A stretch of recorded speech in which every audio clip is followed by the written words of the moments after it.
The needs of the many outweigh the needs of the few.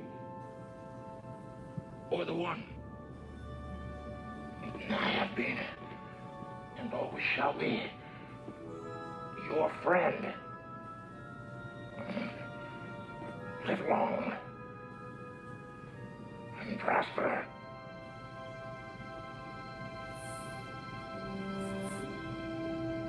We are assembled here today to pay final respects to our honored dead. This death takes place in the shadow of new life, the sunrise of a new world, a world that our beloved comrade gave his life to protect and nourish. He did not feel this sacrifice a vain or empty one. Of my friend, I can only say this.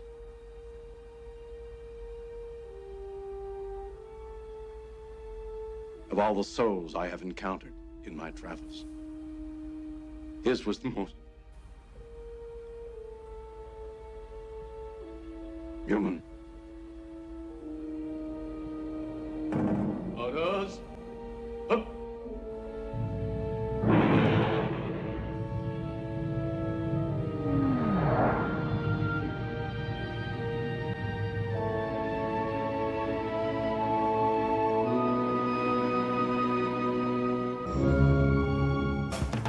CGP Video Pictures presents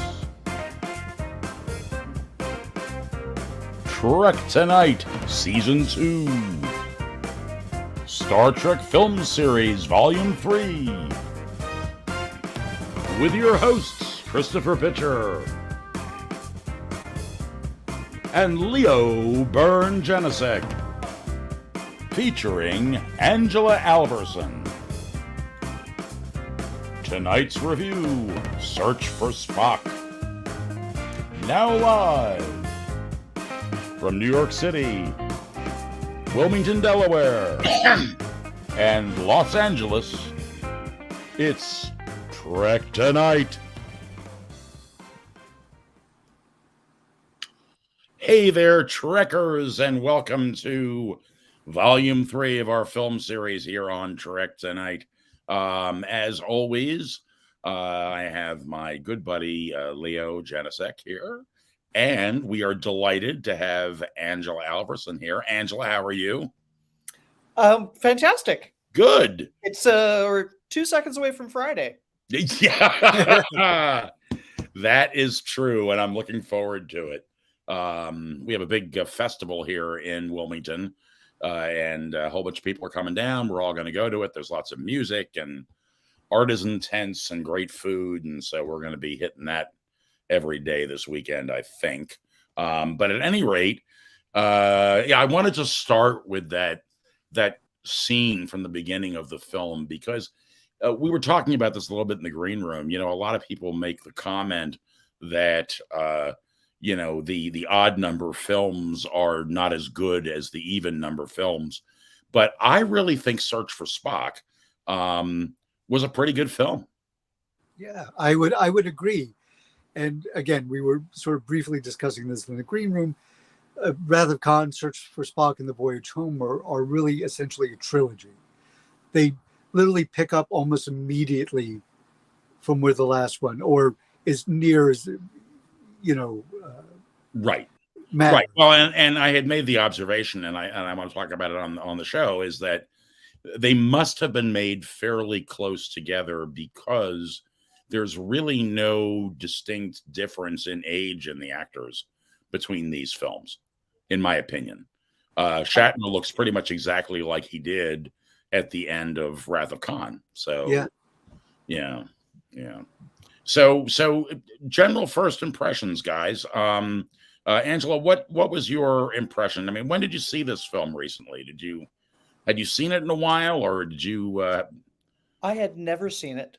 Wow. Really? Yes. And so when I got the text from Leo asking me if I wanted to, jump in, I went, right. What's the name of the movie that we're watching? And so I watched it right then. So I watched it this weekend. Great. So it was new to you. That's fantastic. Yeah. So what did you think? I kept thinking that they messed up the phrasing of what's that? It's better for What, the needs of the many outweigh the needs of the few? I kept hearing it as the needs of the few outweigh the needs of the many. I'm like, did I just hear that wrong, or did they say that wrong? I think you heard it wrong, because that's the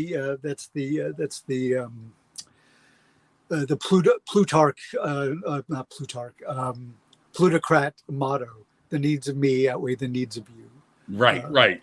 So, well, we joke about our 4-year-old and say the needs of Penny outweigh the needs of you, but yeah. And it may be because they do a flip on it at the end of the movie. Yeah. So it becomes the needs of the one outweigh the needs of the many. But yeah. I'm kind of jealous you get to see it for the first time.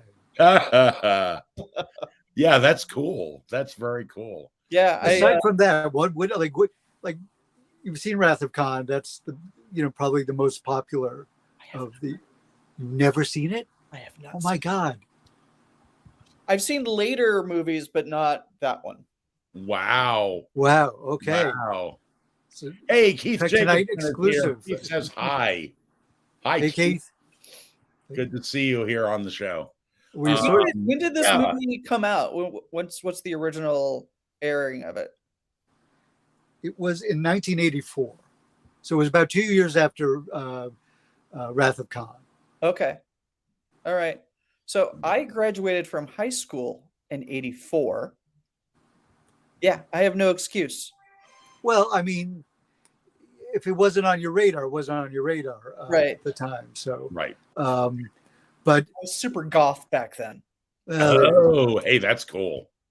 Need some photos for this. I always sat back and thought, if I had been a younger person, I probably would have gone through a goth phase. I went through a punk phase, but that was it. No goth for me. Keith says, wow, you really need to see Wrath of Khan. Yes. Yeah, Keith loves that film. It is, and it's deserved. I mean, it's sort of been spoiled for you in a way, so I mean, what any general impressions of the movie?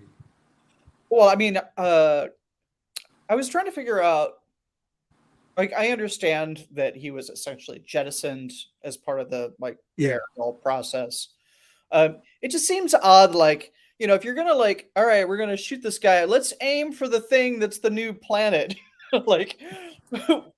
Did he not get the memo that would be a bad place to do this? Well, it turned out to be a pretty good place, ultimately, but there was some problem. It's interesting because in thinking about this film, and I was discussing this with Keith last night, is so Spock puts his Katra in McCoy's head, his soul, effectively. And when Sarek, who thinks Kirk has it, this is why you must go to Mount Saleya and all this stuff, and he figures out that Spock's Katra is not in his head, and he's like, well, I wasn't with him. There was plexiglass we couldn't touch, and he's like, oh, it's McCoy. They figure it out. Now the thing is, Spock had no content, there was no thing if I die under these circumstances, and these criteria are met, don't throw my body away, bring it and whoever I mind melded with to Mount Saleya on Vulcan. So, although, correct me if I'm wrong. I mean, it wouldn't have worked with his radiation riddled. No, I mean that's also the only reason it worked because his body they generate a new body for him. Basically, I don't. It's there's a lot of vague. I mean, I love this film. Yeah. Please remember, any listeners, any criticism we have are tangential because it does not in any way detract from our enjoyment of this film. We're nitpicking, but it is a little so why did they, okay, let's assume that Spock didn't anticipate this happening. He had no, he didn't, although it seems like he seems like a kind of guy who would have a very detailed will with a lot of caveats and in case of, in the event of sort of clauses. But let's assume that didn't happen,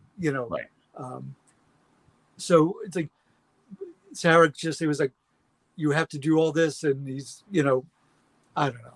It's Yeah, I mean, it it is doesn't. kind of odd. I mean, so let's just say very specific set of circumstances had to occur in order to bring Spock back, and maybe that's when what is her name, Leon or something? I forget what her name is, but the wise old Vulcan priestess, Yes. says later on towards the end of the film to Sarek, what you're asking hasn't been done since ages past. Yes. Even then, it was legend, and even then, which just makes it yeah. sound more. This is weirdly the most sort of magical Star Trek film.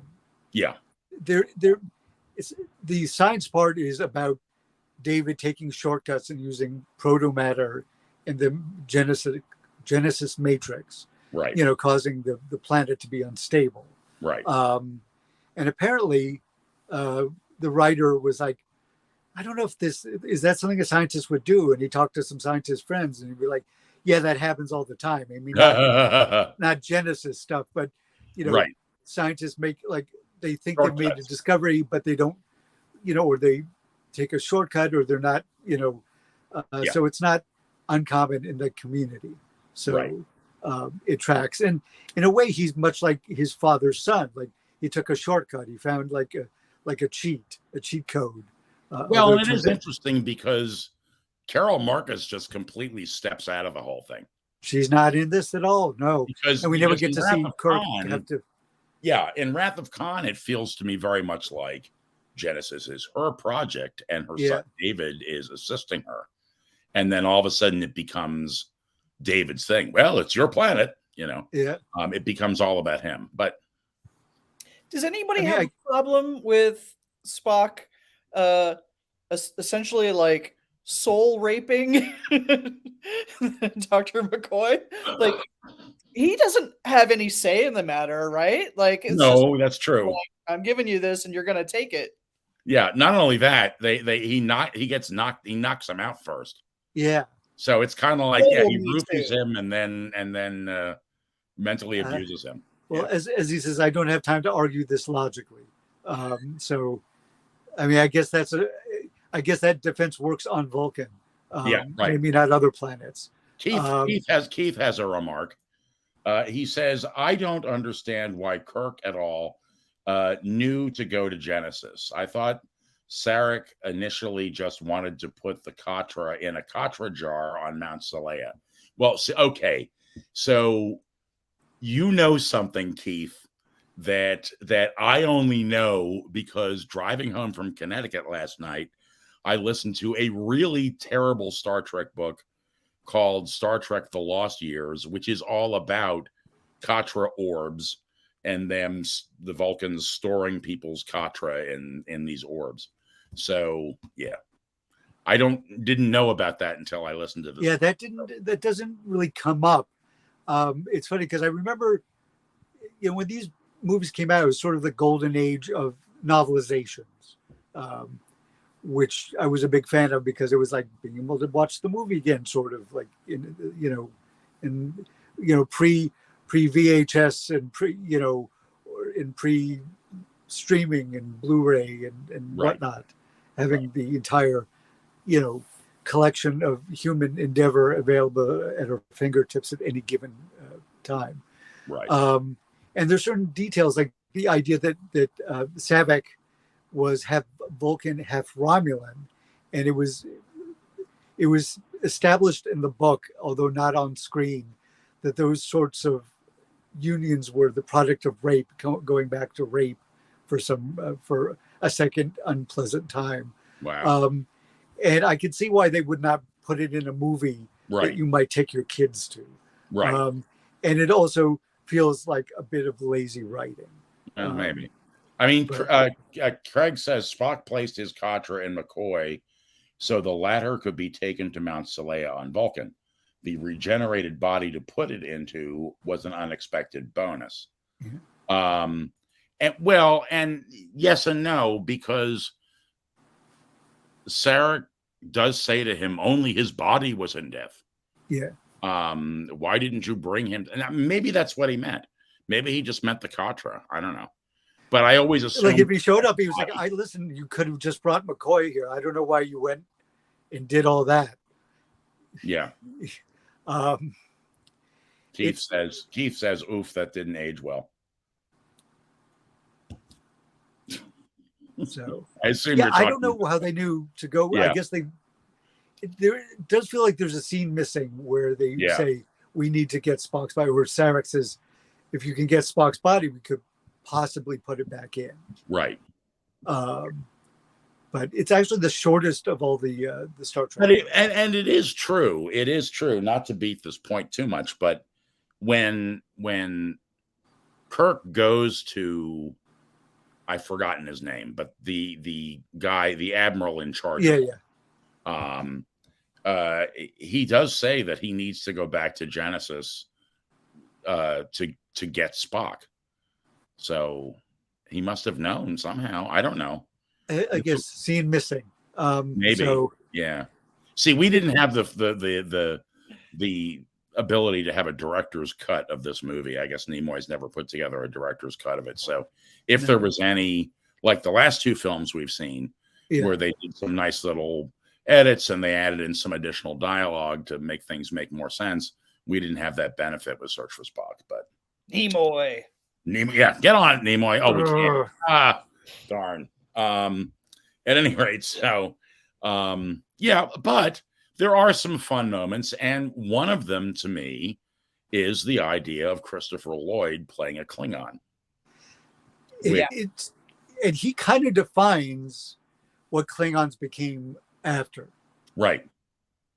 I mean, obviously there's a costume design and makeup design, but the whole thing talking about honor, the first time we've sort of heard that from the Klingons, and they're very, the idea that the Klingons would rather die than be captured. Yeah. That's in there. What other Klingon? Well, we see the Targ, the Klingon dog. Yep. It's one of those guys who brings his dog to work. Yeah. Yeah. Sure. He just likes you. You'll be fine. Yeah. The idea that he would assassinate his lover because she knew too much. Yeah. That was interesting. Craig says that Doc Brown was messing with the timeline and helping to destroy the Enterprise. It's just because this was pre Back to the Future. We knew him from Taxi. Right. At this point. Right.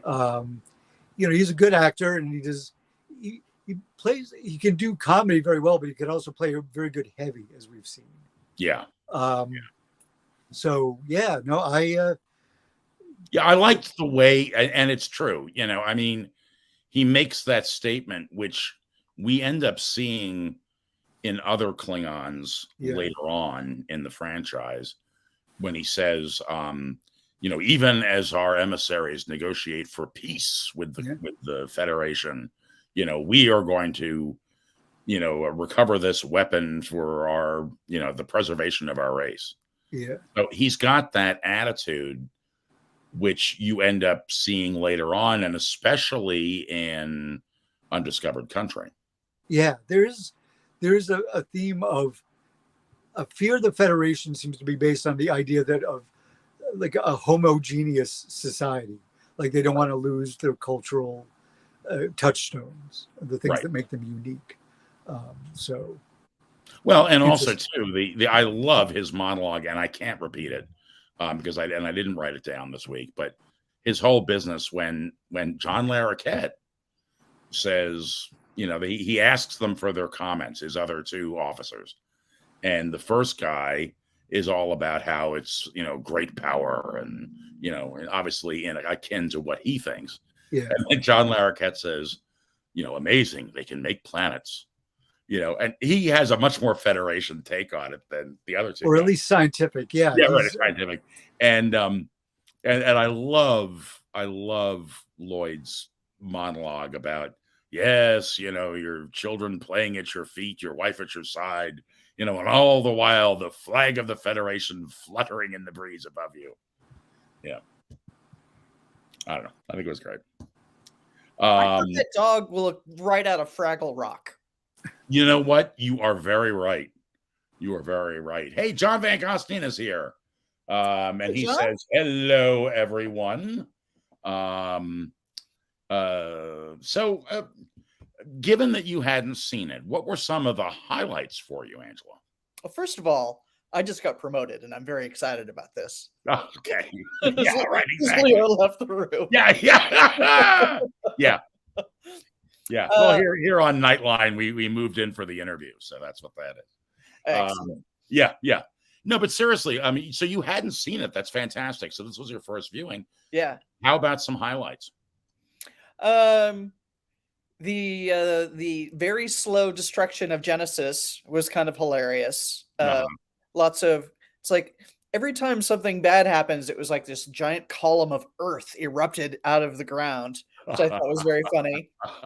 I just feel like at some point, did somebody want to just pull Shatner aside and like show him how to act? Like, I just felt like everything that he did was just like really like cringeworthy.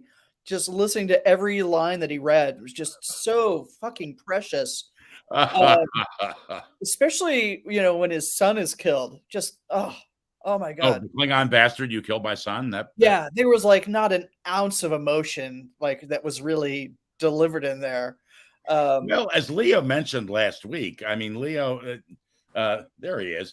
Leo, you were talking about how the director. Now, are we on the same director?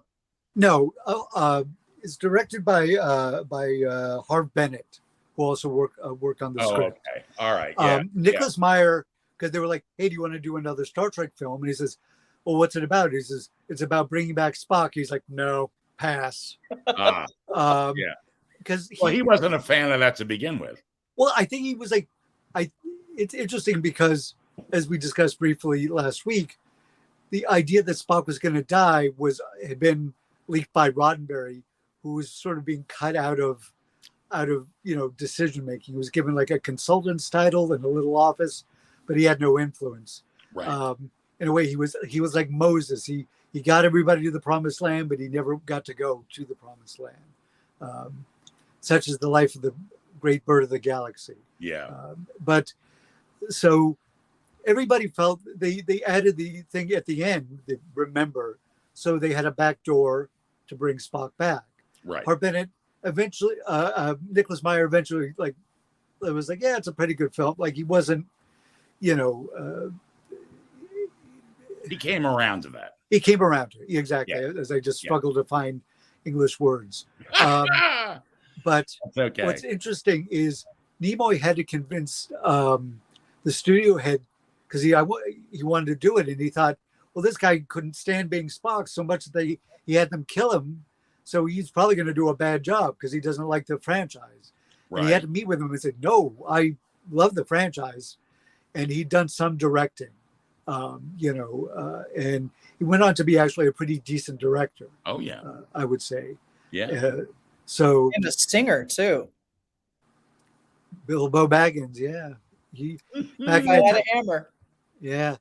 Hey, Craig Lubin says that Klingon stance, and he's referring to what we were talking about a minute ago, about preservation of the race, was a mirror of the Cold War context that was alive and well when the movie was made.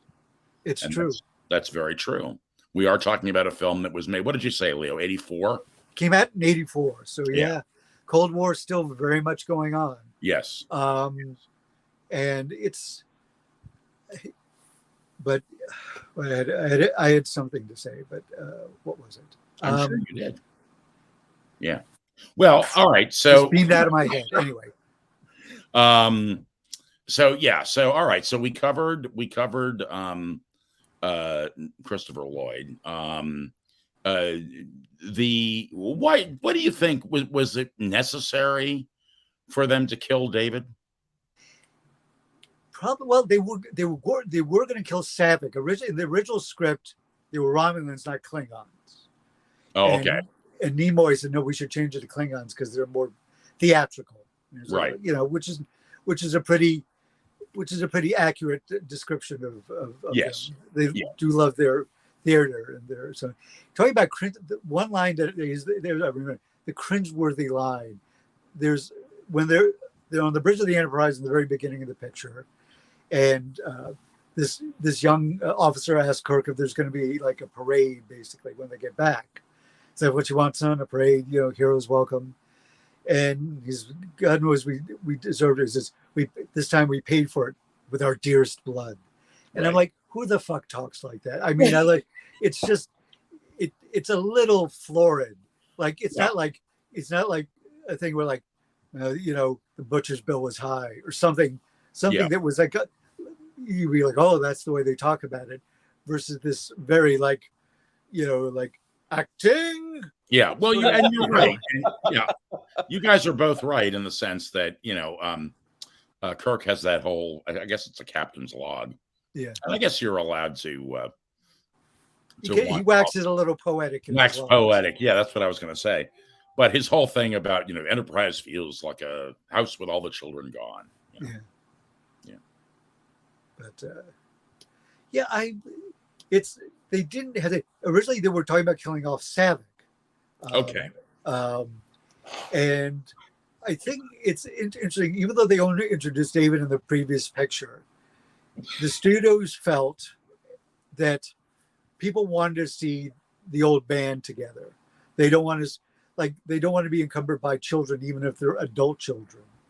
And it's a shame because David and Savick, and they could have added others, they could have transitioned it into a pre-next generation of Star Trek.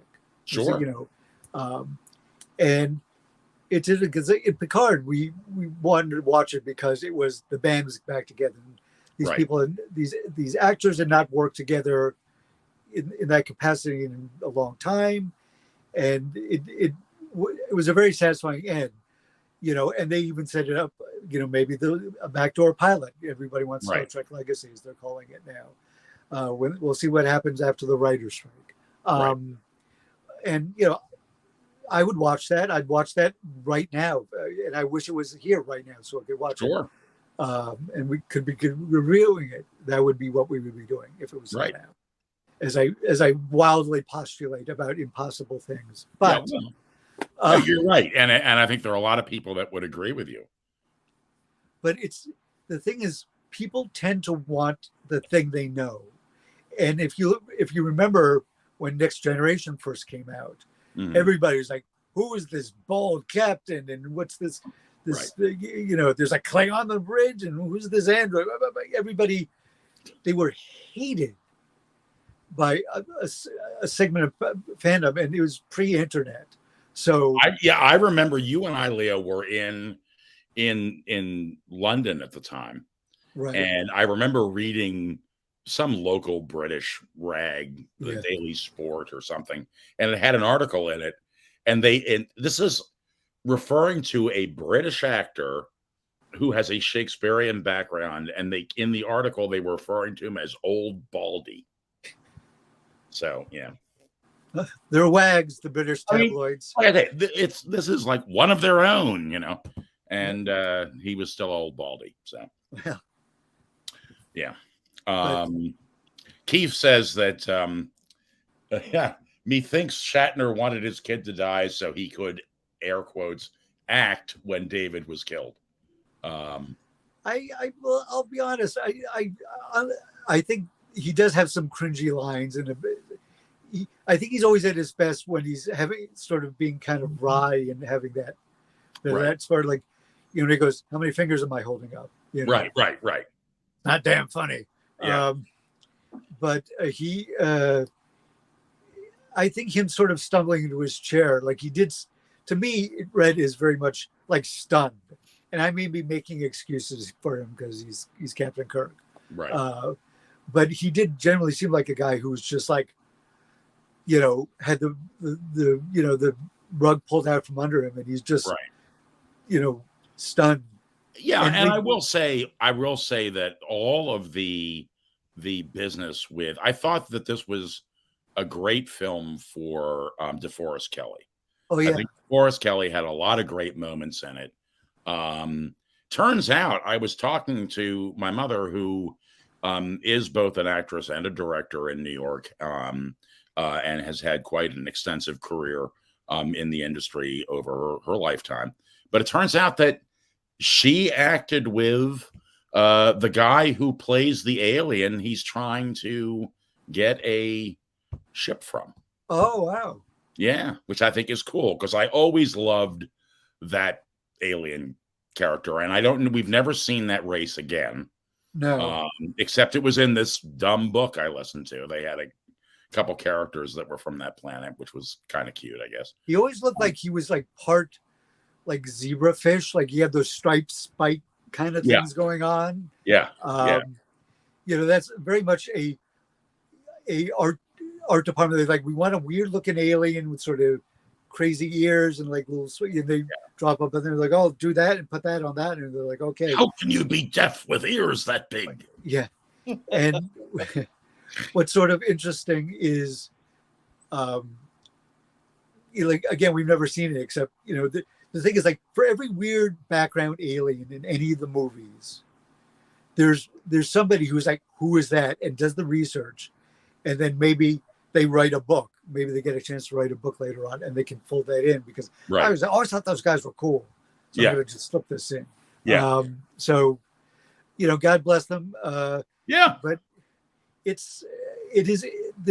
been talking about sort of logic gives, because they get back and they're not going to refit the Enterprise. They're going to mothball or scrap her. Right. And, you know, much to Scotty's dismay, who was then made captain of engineering on the new Excelsior ship. Which he already has said he does not care for the ship. No. And, you know, James B. Sicking played the captain. I'm looking for the name. Yeah, I don't remember his name. Scroll down. But what a wonderful Captain Styles with his his futuristic swagger stick. Yeah, what a marvelous swaggering airbag of a captain. He was fantastic. His first officer and what looks like his helmsman was played by from RoboCop fame, Miguel Ferrer, whose father is Jose Ferrer. Oh, neat. And the young officer who asked Kirk for we're going to have a parade. It's played by checking my notes here. Come on, it's not in any particular good order. Phil Morris, whose father, whose name I'm forgotten his first name, but he was in Mission Impossible with Leonard Nimoy. You know what? I can almost see that in his face. Yeah, they definitely look like, that's your son. Right. Interesting. Interesting. But I thought that DeForest Kelley had a lot of great stuff to do in it. I enjoyed a lot of the humor about rescuing him. Oh yeah. You know, the bit with the great big security officer towering over Sulu, calling him tiny, and then of course, you know, Takei gives him a flip and don't call me tiny, you know. Yeah.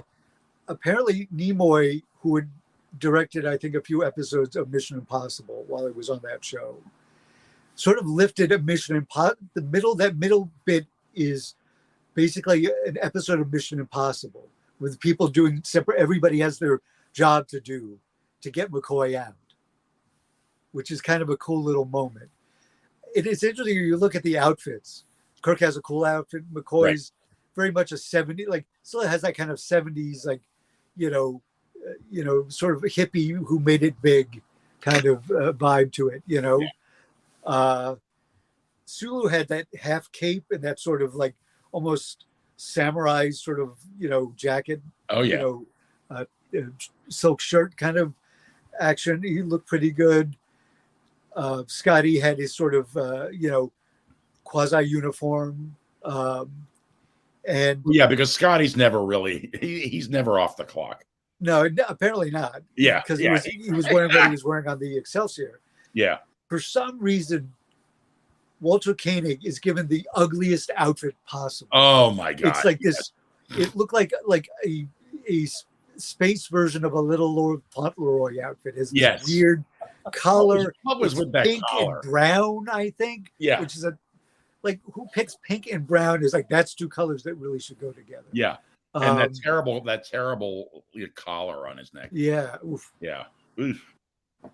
Yeah, I know. He really drew the ugly stick on that one. But what was I gonna say now?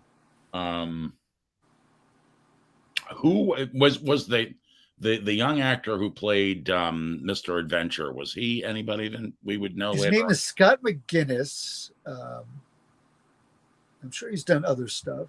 Yeah. He was in Skybound. Let's see. I'm not sure if he's still acting. Let me pull up his IMDb. Okay. And see. Looked like he did a lot of stuff in the 80s. Okay. He looked familiar to me later. He does have that later on. That's why I say that. He was on Angel. Yeah, it looks like he hasn't done stuff since the early 2000s, it looks like. Okay.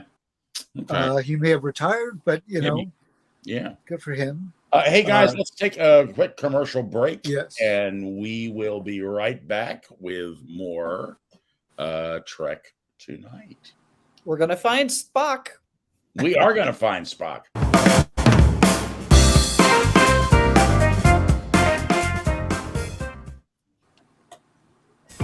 Traveler, welcome to the promenade. Humble quark at your service. Behold, Star Trek Deep Space Nine action figures. Commander Benjamin Sisko, he helps me run the station. And Security Chief Odo, very strict and sneaky for someone so honest. Here's Lieutenant Dax, Chief O'Brien, and Major Kira Nerys. I happen to know she's crazy about me. Wonderful, aren't they? Especially this one. So handsome. It pains me to part with it, but if you pay me now... security. What a pleasant surprise.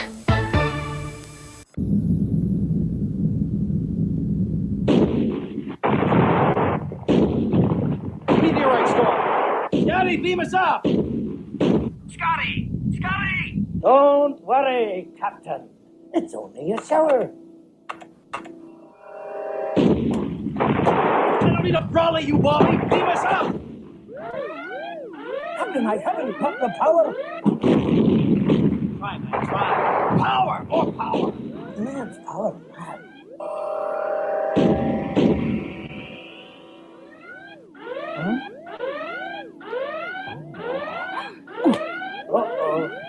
Start again. Well, he certainly hasn't got the power. Good afternoon. But you could have National Power and Power Gen. To register for a prospectus in the generating company's share offers, call 0272-272-272. Trade you my narrow glass for a Hura. Not in a million light years. Klingons. I think he wants your BK Star Trek glass. No way, it's a collector's item. The Klingon nipple pinch! Take it! No. Here! They took Uhura. They took my nipples. Star Trek movie glasses, $1.99 each with any BK value meal. Collect them all before the Klingons do.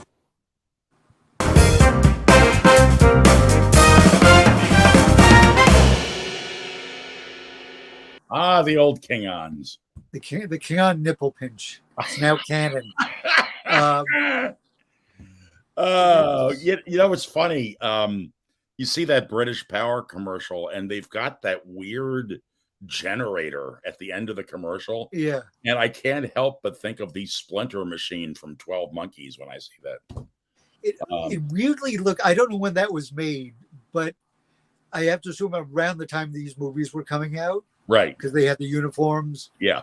But it's interesting because it looks a little bit like the warp core in Next Generation, that sort of thing in the background. So yeah, it's very strange because it we've seen that commercial before, but the Scotty is definitely on the next gen in the next gen engineering. Yeah, but yet they're all wearing motion picture costumes. So it's, well, I mean, that makes sense for them, right? But it's always funny when you see all these ads. You're like, oh wow, they really would just do these commercials. It wasn't like these characters are sacred, or Right. it's just like, how much? Okay. Yeah. Yeah. And I can't Exactly. listen. If it was me, I'd probably be doing as many commercials as possible. Why not? And it is true. I've always felt, and I could be wrong, but I've always felt that Star Trek in some ways had a very large fan base and still does in the UK.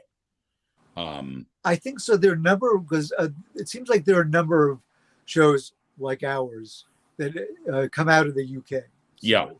Yeah. And it's interesting. And I often wonder, because I heard that I think it was, I don't know if it was in Phasers on Stun or if it was in These Are the Voyages, but one of those two books talked about the fact that Doctor Who in its third season went on a hiatus for 2 years or maybe 3.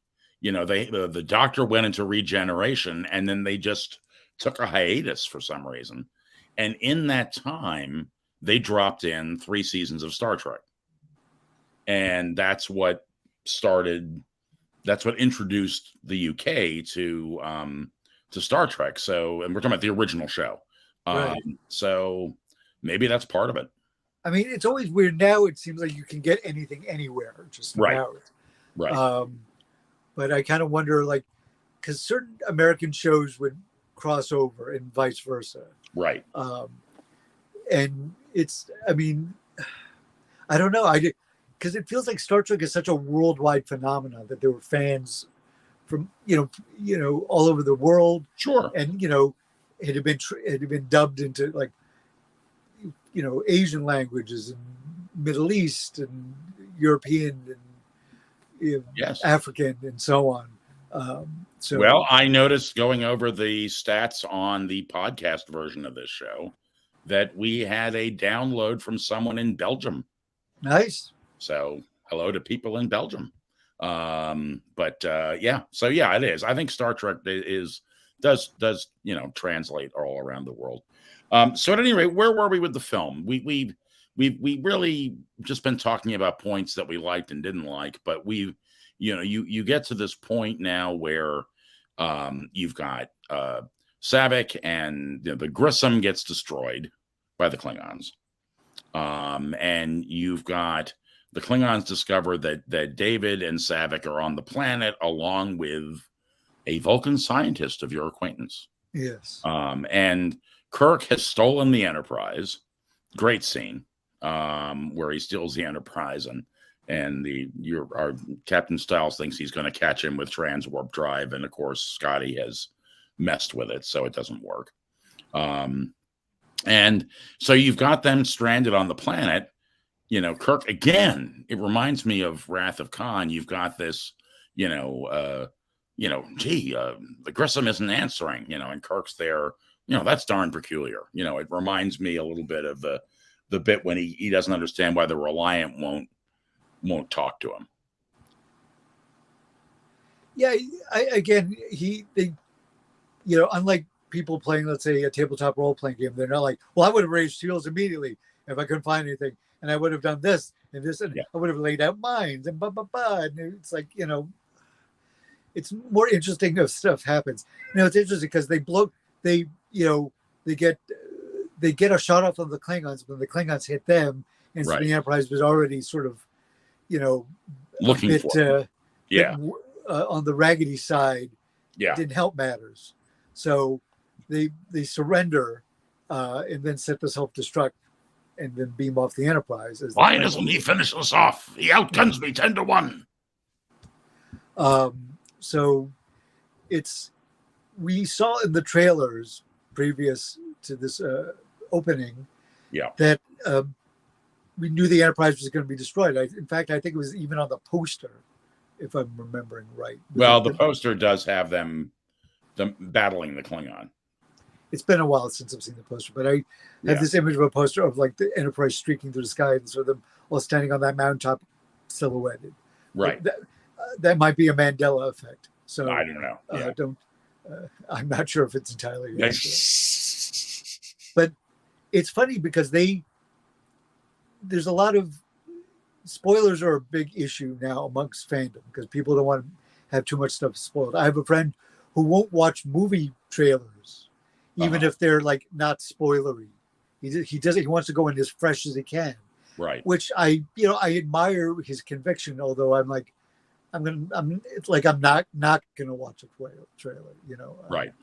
Well, they give away so much in the trailers now. It's so they true. do, but they had that in the trailer, and people still went to see it. Like that would have been like a big surprise if we didn't know.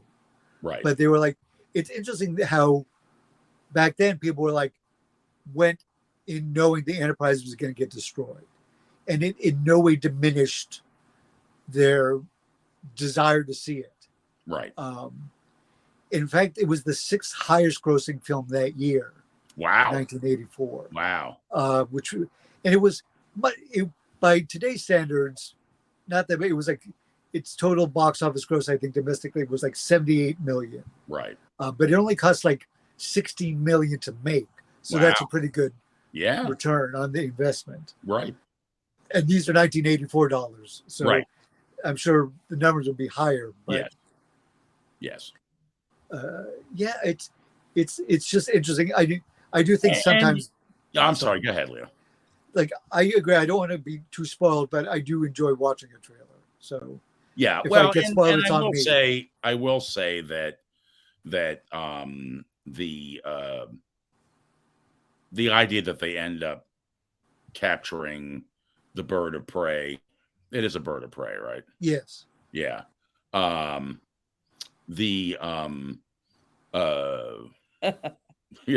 I saw that too. Mike Robbins says, I'm never going to see Hamlet again because I know how it ends. Yeah. Spoilers. Yeah.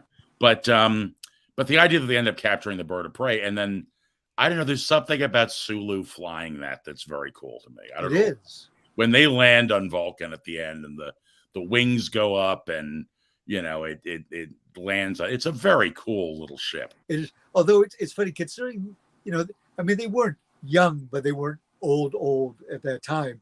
Right. The fact they had to land on the bottom of this mountain and then climb all those stairs carrying Spock's body just feels like a bit of like, you don't have why isn't there a landing pad up there? Right. Yeah. Why do we now have to trudge for like an hour carrying this body? The shell. I assume that it was on an anti-grav pad, but maybe not. I hope so, because I'd be like, are you fucking kidding me? Yeah, exactly. Listen, I had to push my 4-year-old around in a stroller, and that was killing me today. Oh wait, not that one. Where is it? Craig had a fact. Craig says, interesting fact, Roddenberry went behind Harvey Bennett's back and leaked the info that in Star Trek 3 they were going to destroy the Enterprise in various fanzines of the time. Yeah. But I think you're right, Leo. I think it was in the trailer. I think that, they just decided to do that. And, again, we all went. Yeah. And opening Keith, weekend. Keith following up on the comment about moving Spock's body goes, transporter? Yeah. Yeah. It does feel like, I mean, I know there's a ceremony, but it just seems cruel to make a bunch of middle-aged people carry a body like, several hundred feet up a mountainside. Maybe it was part of the ceremony. Yeah, maybe it was. Yeah. Well, I mean, it is our tradition.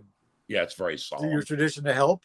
Which leads into something Marty McFly asks us, which is greetings. Greeting, Marty. How are you? The tone of Search for Spock always stood out as very different, even dour. Stands apart from all the other films, in my opinion. Do you know if this was Nimoy's intention? I don't know, but it's funny because it is sort of, it's a bit grim because it's about friends coping with grief and right. What are we going to, and also like the uncertainty of the future. Right.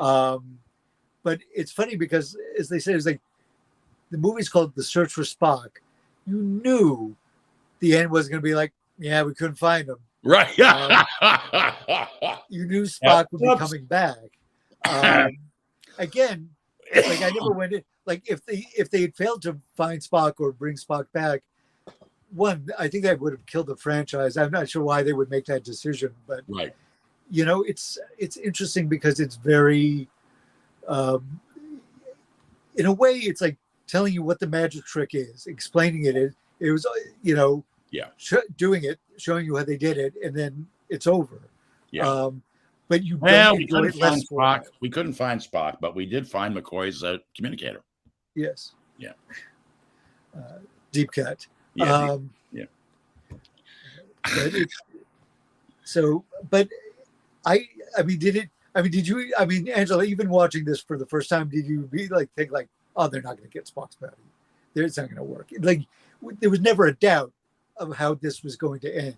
Right. Well, I think, in the opening titles, when you see that he's the director, you're like, oh, well, yeah.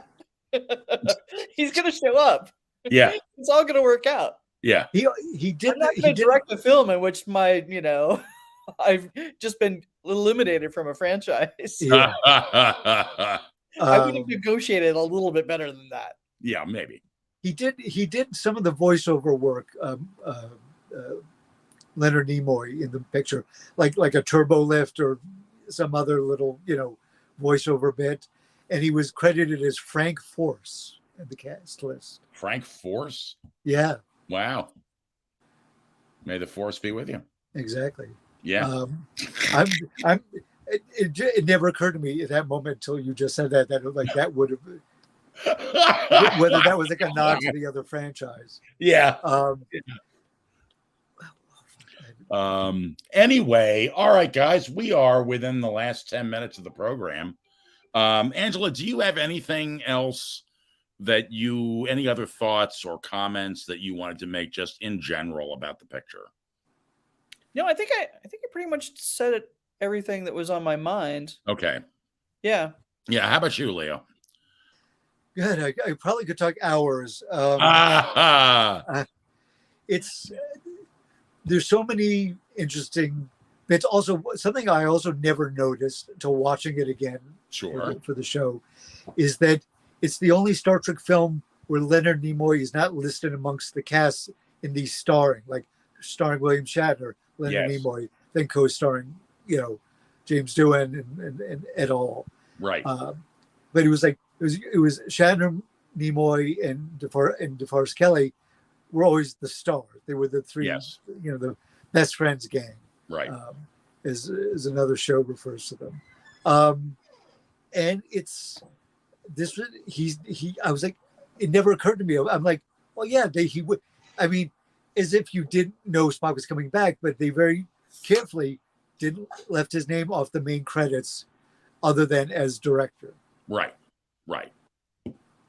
Just fun. I just thought that was kind of interesting. Yeah. Hey, nobody has commented at all on the subtly ignored concept that Savick basically screws with young Spock. Yes. Oh, right. Yeah, because he goes through his Ponfar, right? Yeah. And basically you see the lead into whatever the Vulcan lovemaking process is with the rubbing of the fingers. So and I think, Leo, did we talk about this at some point, the idea that Savick actually becomes pregnant from that? Yes, that was one of the, there was a storyline that was considered. And it's interesting because whether that was a decision, because I don't know if we see Savick in the voyage home or the journey home. I don't know if she's on on Vulcan with them, or I think she's on. I think she's in the beginning. She's there in the beginning, but effectively, if she was pregnant, they wrote her out because they're like, well, we can't have an expectant mother running around having these adventures. Although it probably would, it might suggest some interesting drama and comedy. Right. But again, it goes to the idea that they're not interested in introducing a new crew. They're interested in having, the original monkeys show up. And I think that's the original monkeys, 12 of them. Yes. No, I think that's actually we're getting into that now because we have a platform. Yeah. Paramount Plus is a platform to make all of that stuff happen. That wasn't the case at the time. Right. So I don't think it would have even crossed their minds. But they got rid of her. They basically sidelined her. They killed off David. Yeah, Craig agrees that Saavik was supposed to be pregnant with Spock's Ponfar baby in a considered storyline. Yeah, I read that too somewhere again. And again, I don't know if it was in Phasers on Stun, but I did read it somewhere that was an issue. And it also, I think it tied into the idea that in, I think this is where the connection was, that in Undiscovered Country, that the Vulcan character was originally supposed to be Saavik. It was, and they couldn't get her back, or they thought they couldn't get her. Also, she was busy or something. I forget what it was. There was some reason why we got Kim Cattrall as a sexy saboteur, right? And I mean, I don't know. Do you think it would have been logical for Saavik to all of a sudden be interested in wanting to maintain warmongering? I don't know. It doesn't seem consistent with her character. It does. But time had passed. I don't know. There could be some reason for it. Yeah. I mean, we can talk about that when we get to that film. But it's just an interesting side note. And I think that they did sort of gloss over this idea that basically, I mean, I don't know with the planet blowing up and Klingons in the background, I don't really know where or when Saavik would have had time to get funky with Spock, but hey, maybe. Yeah. Listen, you're stranded. She likes exotic places, I guess.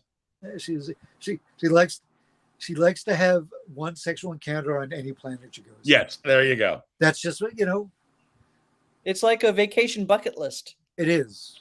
She's like, I want to have sex on all the planets of the Federation. There you go.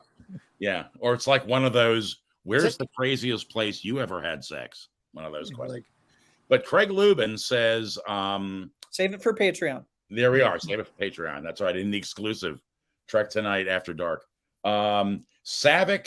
Craig Lubin says Saavik, David Marcus were considered to be part of the bridge crew on the Excelsior on a possible Captain Sulu-based show. And I do remember the Captain Sulu show being thrown around. Ooh. Yeah, I would still watch that if they wanted. I would have watched that like in a heartbeat. Yeah, thought that would have been very cool.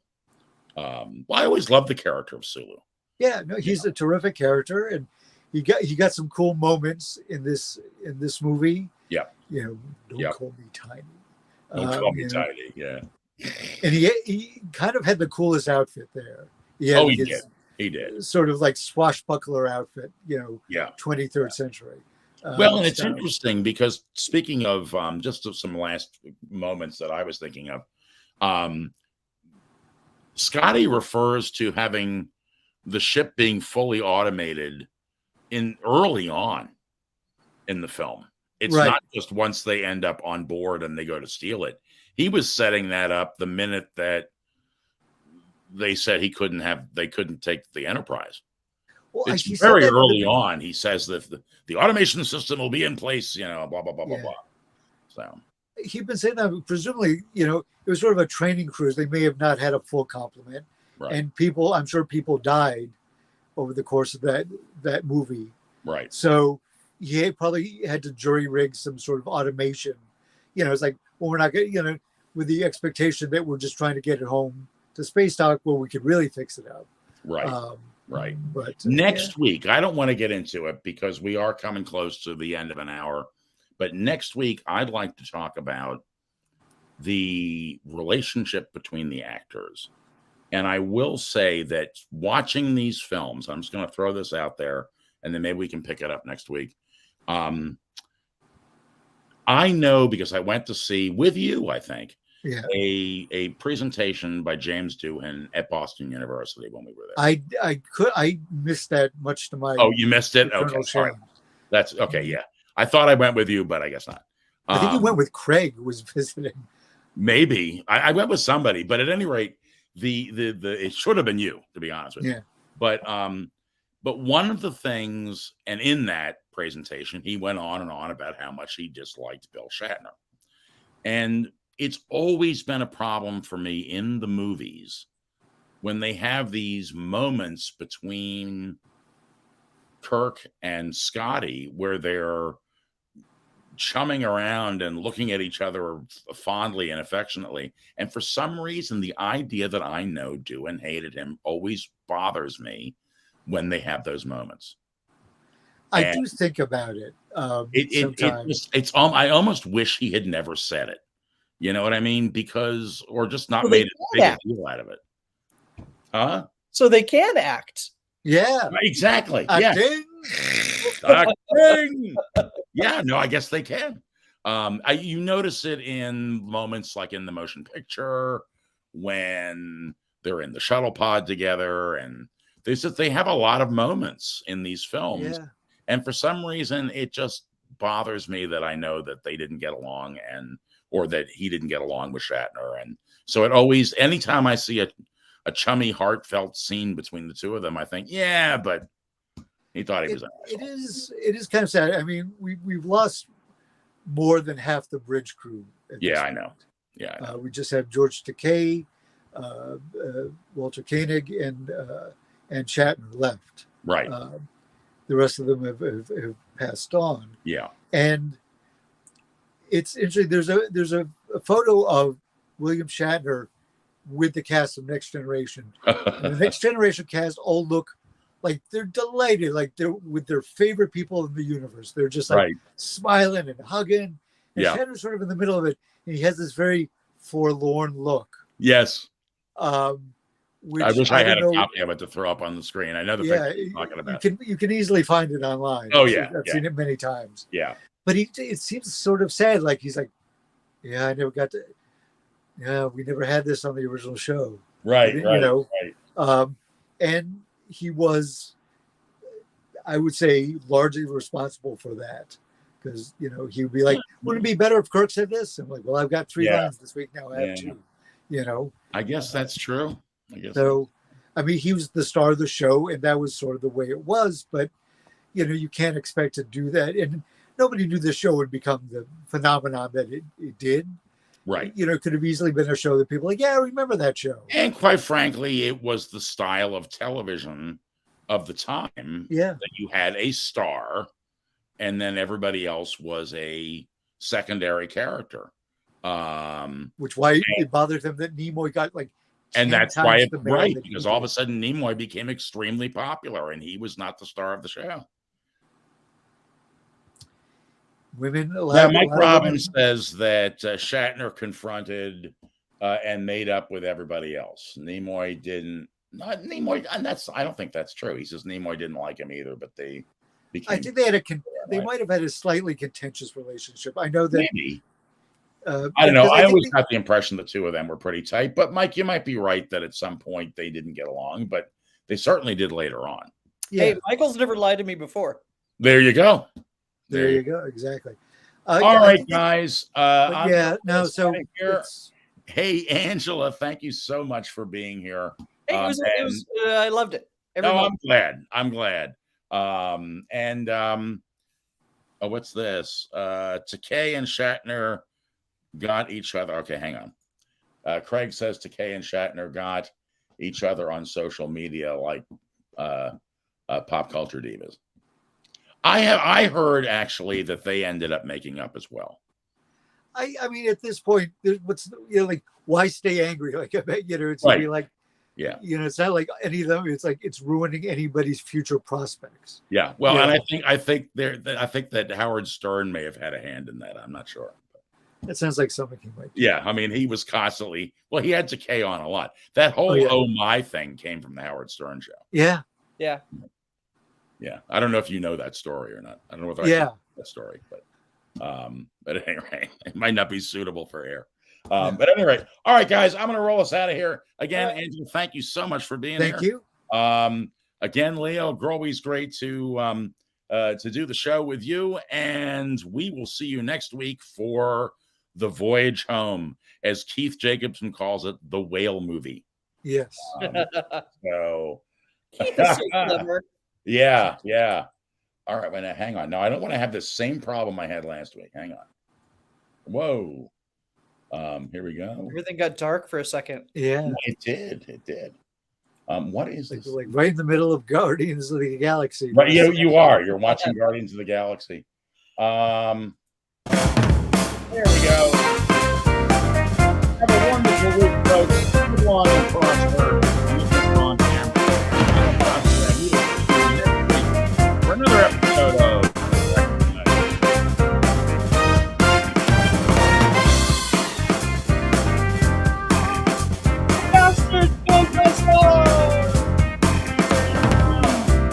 They got fast and killed my son.